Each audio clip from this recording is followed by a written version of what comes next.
Halo, Assalamualaikum warahmatullahi wabarakatuh. Jumpa lagi dengan saya, Freddy Sudaryanto.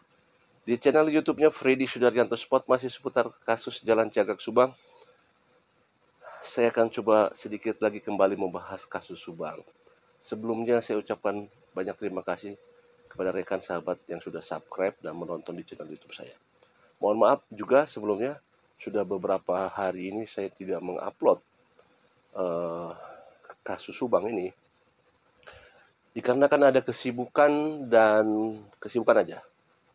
Terutama adalah persiapan kejuaraan, jadi saya agak sedikit waktunya terkuras. Baik, akan saya coba sedikit membahas masalah kasus Subang. Saya sekarang ini lagi ada di kasus di Brigadir J, ya. Brigadir J, ya ini cukup ramai juga. Apalagi sudah turun tim khusus, yaitu ada dikomandani oleh Wakapolri, Irwasum, dan Kabar Eskrim. Juga banyak sekali tokoh-tokoh yang ikut juga membahas masalah. Tapi yang saya bahas sekarang adalah betapa keluarga dari korban itu sangat terpukul dengan adanya peristiwa sehingga jatuhnya korban dari anaknya, dari orang tua di kasus ini, yaitu kita lihat betapa orang tua dari korban dia begitu histeris pada saat melihat anaknya terbujur kaku, dan apalagi sempat tidak boleh membuka peti jenazah, dan malah ada persyaratan boleh membuka peti jenazah dengan ada persyaratan dan lain sebagainya. Artinya memang kalau kita lihat betapa keluarga begitu terpukul di kasus ini, di kasus Brigadir J. Sedikit berbeda dengan kasus Subang. Ya, kita tahu sendiri di media bagaimana dari pihak keluarga waktu itu, ya, pada saat kedua korban, ibu dan anak, terbujur kaku di dalam mobil. Sedikit berbeda saja pada saat di Brigadir J keluarganya begitu histeris. Tapi kalau di kasus Subang kita tidak begitu melihat histeris, ya. Itu saja yang bedanya. Ya, itu pun kita tidak bisa pukul rata bahwa harus histeris juga, ya. Ya, cuman kebanyakan biasanya memang demikian. Ada memang malah yang histeris adalah keluarga daripada saudara-saudara dari almarhumah Ibu Tuti, yaitu yang kita lihat waktu itu di media yang histeris adalah Ida kalau tidak salah, ya. Dan keseriusan di keluarga Brigadir J itu sampai sekarang dia menyewa pengacara, dan pengacaranya khusus buat korban, bukan buat keluarga, tapi buat korban. Di mana kita lihat dari pihak pengacaranya memberikan penjelasan masalah luka-luka yang ada di korban. Dijelaskan ada luka sayatan, luka tembak, dan lain sebagainya. Nah, di kasus Subang juga ada pengacara juga, ya, tetapi lebih cenderung kepada saksi-saksi, ya, bukan kepada korban.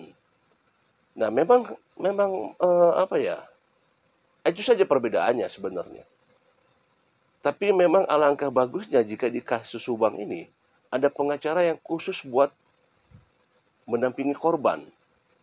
Sehingga kita mempelajari dari kasus Brigadir J betapa pengacara itu betul-betul dikhususkan buat korban, ya. Membahas masalah luka-luka, kemudian motifnya apa, ya. Ada walaupun sebenarnya kalau kita lihat, ya, ada kecenderungan ke arah katakanlah ada informasi masalah perselingkuhan. Walaupun sebenarnya itu kan sebenarnya kalau misalkan memang iya,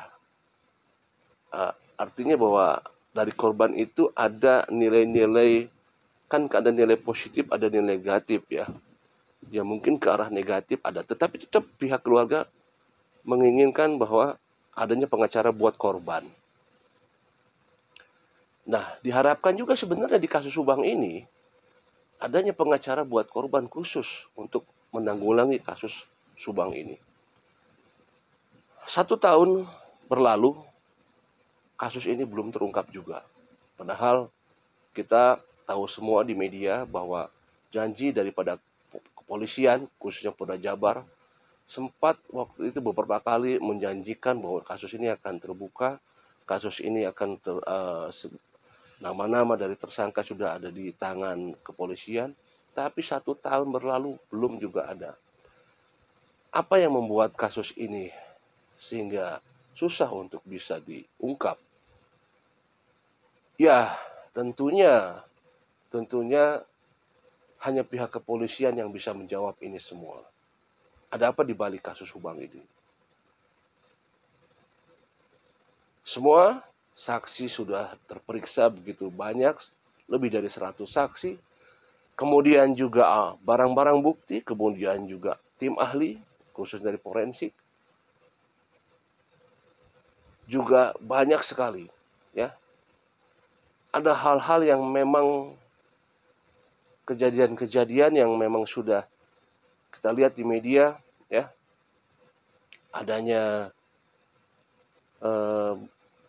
DNA yang sudah terperiksa oleh pihak kepolisian, anjing pelacak diturunkan, dan ke arah-arah penentuan tersangka sebenarnya sudah mulai ada, tetapi dari pihak kepolisian belum berani untuk melakukan itu semua.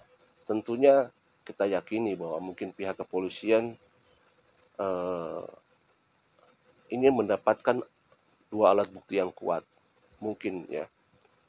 Sekali lagi kita berharap bahwa kasus Subang ini akan terus bergulir, jangan sampai ini diam dan close case. Jangan sampai seperti itu. Karena keadilan buat korban tentunya. Kedua korban yang memang kita lihat begitu sadis dalam kita lihat dari luka-luka korban yang ada, begitu sadis pelaku ini. Apakah akan didiamkan begitu saja kasus Subang ini? Apakah ada keadilan buat kedua korban? Tentunya kita berharap dari pihak keluarga, khususnya keluarga terdekat, untuk lebih serius bisa menuntaskan kasus ini. Seperti yang kita tahu, Brigadir J menyewa pengacara untuk korban, bukan untuk saksi, tapi untuk korban. Apakah dari pihak keluarga akan mencoba untuk memberikan pengacara khusus buat korban? Sampai kita lihat ada otopsi ulang di Brigadir J, ya. Akan diadakan otopsi ulang, itu menurut pengacara yang disampaikan, ya, oleh pengacaranya. Ya mudah-mudahan kita berharap juga ada keajaiban di kasus Subang ini. Adanya saksi-saksi yang coba untuk bisa mengungkap, ikut menjelaskan, ikut mengungkap kasus ini. Mudah-mudahan kita harus selalu optimis, jangan sampai kasus ini jadi close case. Assalamualaikum warahmatullahi wabarakatuh.